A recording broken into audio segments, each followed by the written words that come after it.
Bismillahirrahmanirrahim. Assalamualaikum warahmatullahi wabarakatuh.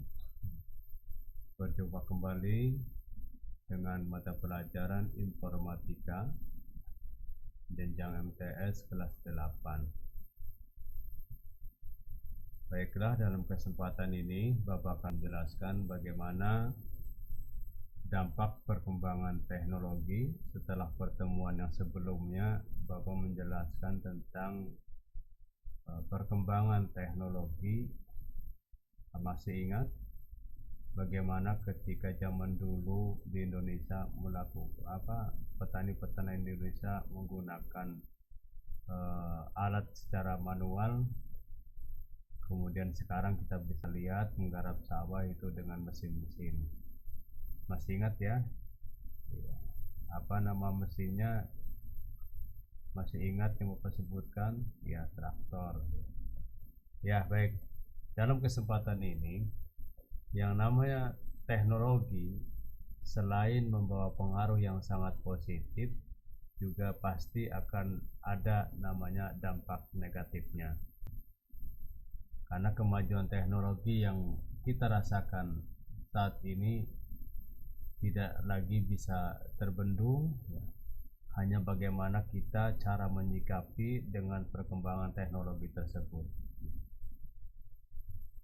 Semakin hari semakin cepat, yang membuat banyak sekali perubahan terhadap sebuah komunitas atau sebuah populasi dalam suatu negara dalam perkembangan teknologinya, seperti di negara yang kita cinta ini adalah Indonesia.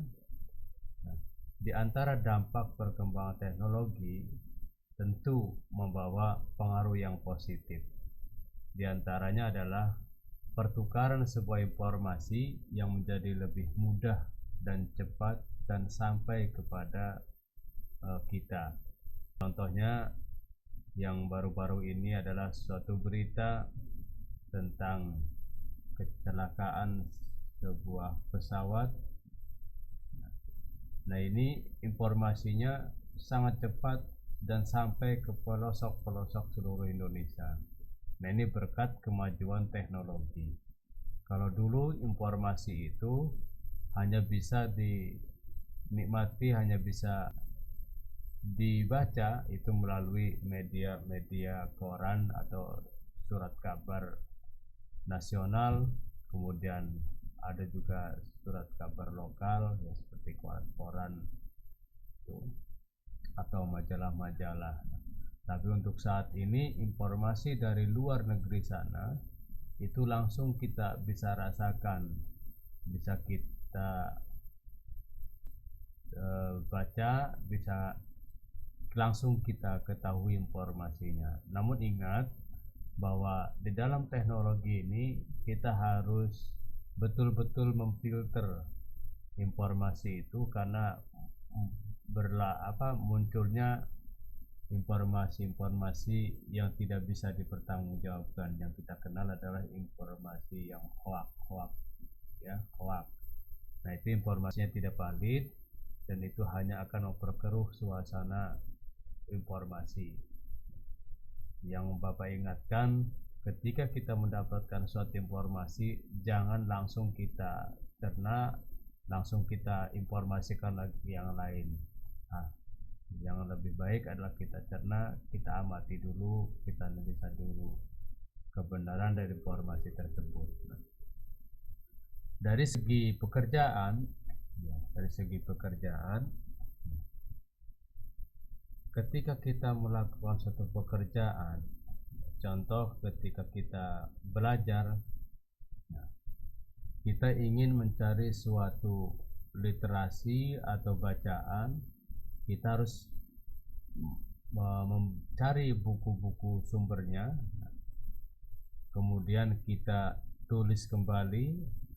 Nah, untuk saat ini kita hanya tinggal membuka handphone kita atau seluler kita atau komputer kita yang sudah terkoneksi dengan jaringan internet. Kita tinggal ketikkan saja di situ apa yang kita inginkan, maka informasi itu akan langsung keluar dan kita ambil dan kita tulis kembali sebagai literasi kita. Itu contohnya. Nah, pekerjaan yang dapat dilakukan oleh satu orang menjadi lebih efektif dan efisien. Ketika pekerjaan itu dulu bisa dikerjakan beberapa orang, saat ini cukup kita kerjakan oleh satu orang, karena pekerjaan kita dibantu oleh mesin-mesin atau teknologi-teknologi yang mempermudah ketika kita menjalankan aktivitasnya. Nah, sistem pembelajaran di masa-masa pandemi ini, dengan adanya sistem teknologi atau perkembangan teknologi, maka pembelajaran dapat dilakukan secara online tanpa harus melakukan tatap muka, meskipun banyak sekali kelemahan, tapi memang ini yang harus kita hadapi dan ini harus kita jalani. Dan sistem pembelajaran online pun membantu kita, tidak lagi ketika kita menulis atau ketika kita diberikan tugas oleh guru, tugas-tugas tersebut dapat dikirimkan melalui pembelajaran online tanpa harus bertatap muka dan memberikan langsung kepada guru. Itu diantara pengaruh positif perkembangan teknologi. Namun ini perhatikan, ini adalah contoh karikatur atau contoh kartun, bahwa di sini ada gambar orang berdasi yang di sampingnya dipukul oleh komputer. Artinya pekerjaan untuk seorang pengusaha atau untuk seorang businessman atau untuk guru ini bisa dapat dilakukan pekerjaan tersebut dengan melalui komputer yang dapat diinformasikan melalui koneksi internet, sehingga dicerna oleh konsumennya atau dicerna oleh siswanya atau oleh mahasiswanya. Pembelajaran juga dapat dilakukan secara online. Contohnya ini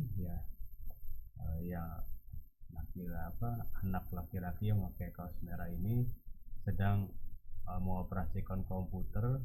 Ini bahwa aktivitas dengan teknologi itu bisa sangat mudah.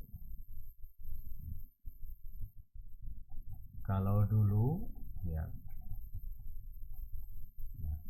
perhatikan di sini, sehingga manfaat dan fungsi dari teknologi itu dapat kita rasakan. Nah, dulu ketika belum ada komputer, maka untuk pengetikan naskah itu menggunakan mesin tik.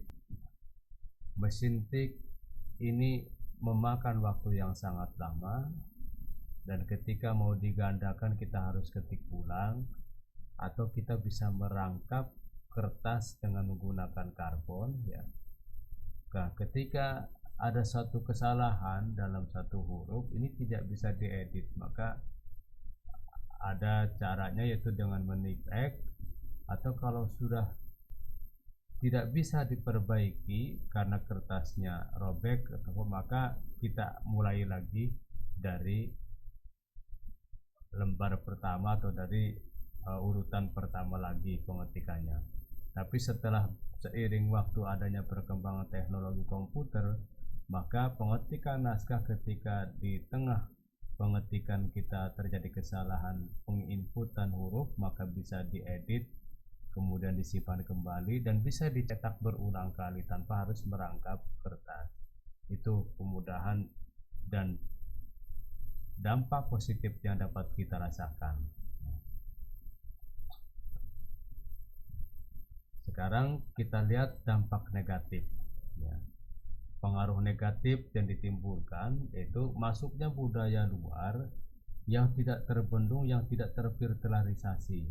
Makanya kita harus pandai-pandai menilai kalau ini budaya yang kurang positif yang akan membawa kita terjerumus ke hal-hal yang negatif karakter, maka kita tinggalkan itu. Penggunaan gadget yang berlebihan dan akhirnya dapat merusak perkembangan otak pada kita, maka itu kita tinggalkan.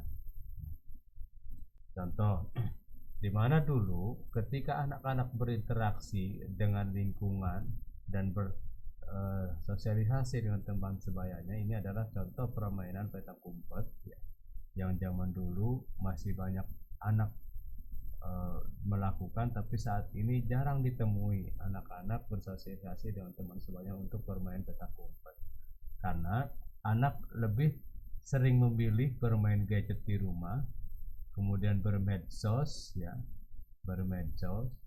Bahkan ketika berkumpul pun saat ini adalah kurang bersosialisasi. Perhatikan gambar ini, duduk berdampingan namun berkomunikasi atau bersosialisasi tapi tidak melihat wajah atau tidak